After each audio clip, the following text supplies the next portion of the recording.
liked her so much, we said, let's do it again.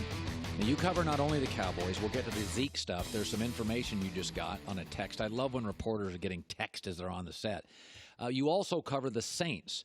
They were newsworthy today in terms of making Michael Thomas one of the highest paid offensive guys ever that's not a quarterback. Not a shock, right? Like this was Drew's getting older. They pay their offensive line a ton. This was always going to happen, right? Shout out to my girlfriend, Diana Rossini at ESPN. She was the one that broke this summer that they wanted to make him the highest paid receiver. And the number I was told that Michael was stuck on was this $20 million price tag. And that's what he got. What they realize is that Drew Brees is better when you've got Michael Thomas. And Michael Thomas getting double teamed last year and so much attention, they went out and got tight end Jared Cook. So they're excited about what they've got on the outside now. Max Unger is gone from this team. Now, I do think their division will be better. I think Carolina, Atlanta bounce back. This is a tough division where you got Cam Newton, you're playing him twice. Matt Ryan, you're playing him twice. Jameis Winston now has the offensive wizard, Bruce Arians.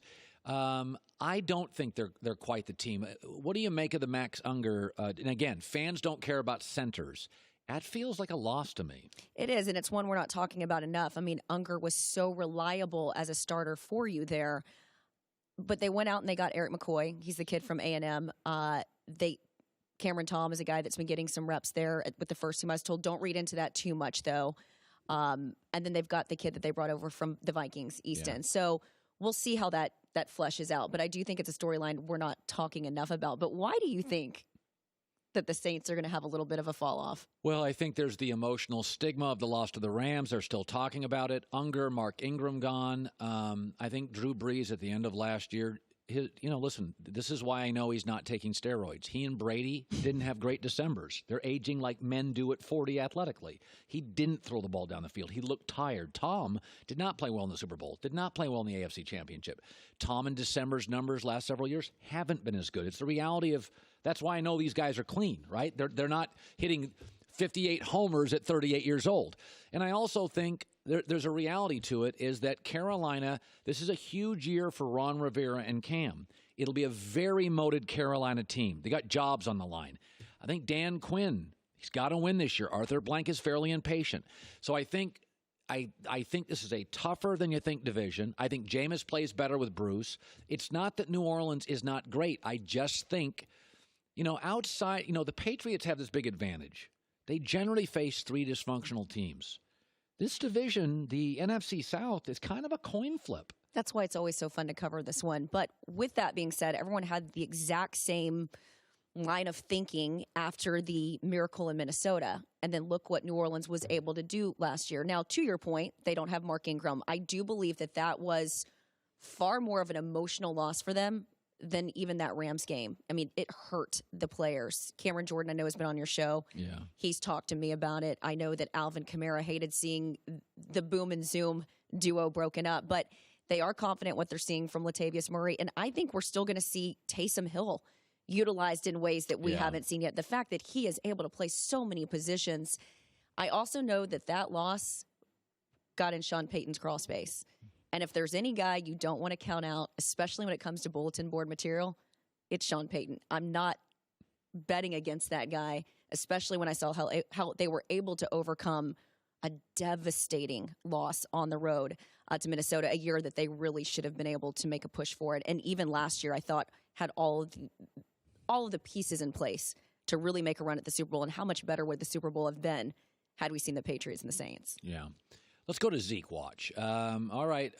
Joy, you said earlier Josina Anderson said they were getting close. Josina said they were getting close. Okay, so you cover the Cowboys. You've made calls. Jane, what do you hear? I'm hearing differently on that. I reached out this morning, and the text back I got on was close, nope. And I said, what is the sticking point then? Are we talking guarantees? Are we talking extensions, Joy? The pushback I got was everything.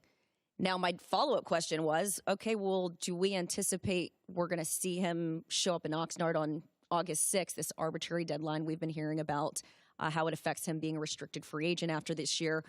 The response was, we don't know. And when I was on your show last week, I was confident that Ezekiel Elliott was going to be at camp. Jerry Jones and Stephen Jones were confident he was going to be at camp. Stephen Jones said it on the podium last Saturday. It was unexpected.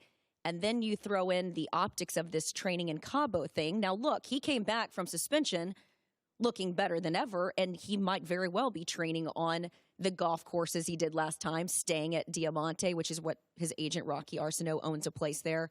But the optics of it is this ongoing issue with Ezekiel Elliott in Dallas. It's always optics.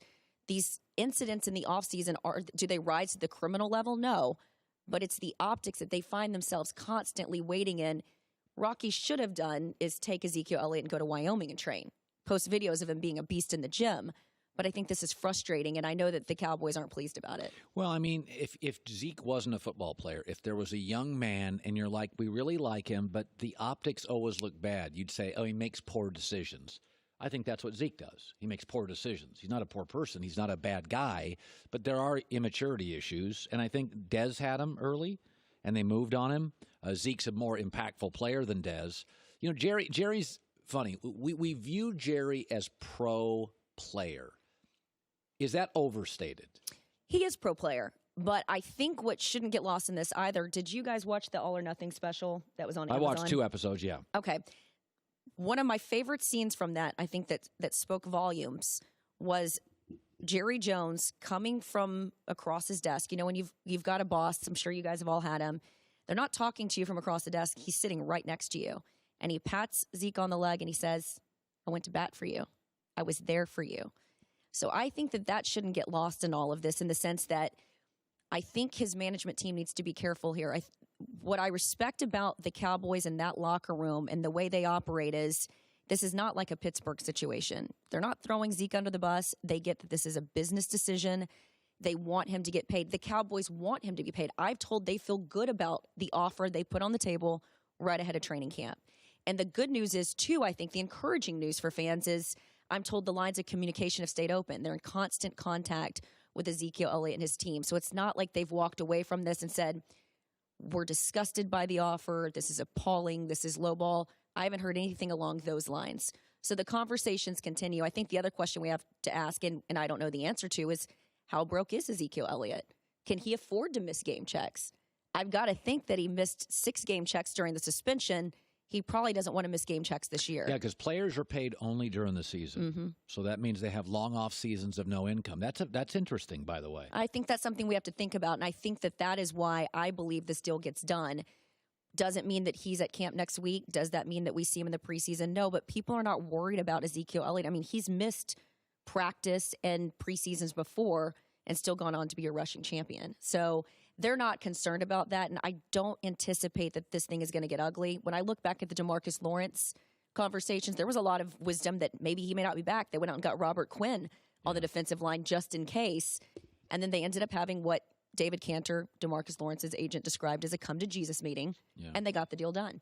You know, it's interesting. Zeke, to some degree, is cutting in line, at the bank. He's kind of cutting in line. Would there be any chance they sign Zeke and then in 3 months they sign Dak during the season? Or is Dak and Amari end of the year negotiation? I was told they were optimistic they get Dak done during training camp.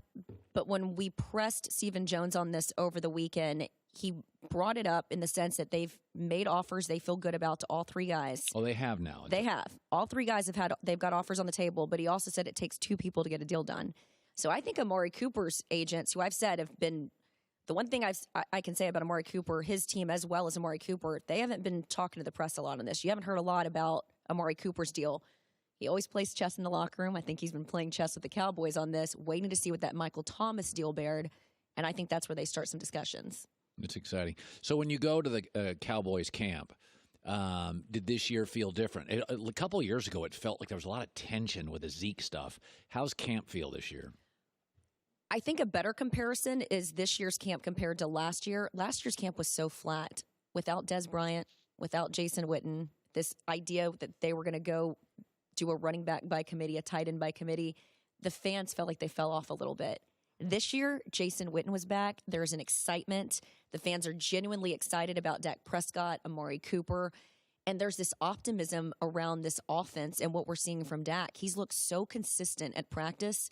And Amari Cooper, we had Michael Irvin out there yesterday, and he just kept talking about how crisp the route running is. They didn't have Amari Cooper until midway through the season. That's right. So there feels like there's this optimism around the team, not to mention that you finally have got complementary football. I mean, it looks like they figured it out on defense finally as well. Yeah. I felt like there was more optimism around this camp than there was last year. The year before that with the Zeke suspension, there was just that ended up being a surprise. It was my understanding Jerry was under the impression there would be no suspension. So when 6 games came down, that's a lot. That caught him and his group real off guard. Yeah. Listen, I mean, there's 3 or 4 camps this year where there's a lot of optimism. San Francisco with Garoppolo, there's a lot of optimism. The Jets with Adam Gase, Le'Veon. And the Cowboys, if I felt like that's what it was going to be, and I think to me, though, the Zeke thing, I don't think it's a distraction until about 2 weeks from now. Because here's what I worry about Zeke. I think now it's fine. I think when you go to week 3 of the pregame, of the preseason, that's when starters play. Zeke, and I could be reaching on this, he can get heavy. If he didn't sign it until week 4 of the preseason, that probably means he doesn't play for 2 weeks. Is there any concern in Cowboy camp? Zeke is not one of these guys. He's a big kid. He can put on weight. Is there concern that he's working out, not working out? I always try to temper the emotions of the fans by going to the people that are the decision makers, that are the coaches, that are the players. And people talk to me freely, having covered that team. I try to be fair when I put a narrative out there. I've talked to Jason Garrett about this point blank. He's not concerned. Okay. There literally is not a sense of panic or concern that this deal ends up becoming a holdout or they're not going to have Ezekiel Elliott. Now, I was on your show. I said, Zeke's going to be on the plane, not worried about it. I could be wrong here, but my sense having been at camp, talking to staff members, talking to players, there's not panic right now. So I'm trying to manage that narrative just based on my sources and the people that I talk with, and this being my 7th year covering the Cowboys, it does not feel like they're overly concerned about this right now. Good stuff. Jane Slater. And so how long does camp go? We still got, we're going to be in camp for a while now. When do they leave California? So they break after Hawaii when they play the Rams in Hawaii, and then they come back and then they'll do camp in Dallas. All right, good stuff. Good seeing you, Jane. Good. Hi, everybody. Thanks for watching. Subscribe here to get the latest from the show. Also, be sure to check out more of the best clips from The Herd or go watch a few segments from other shows on FS1.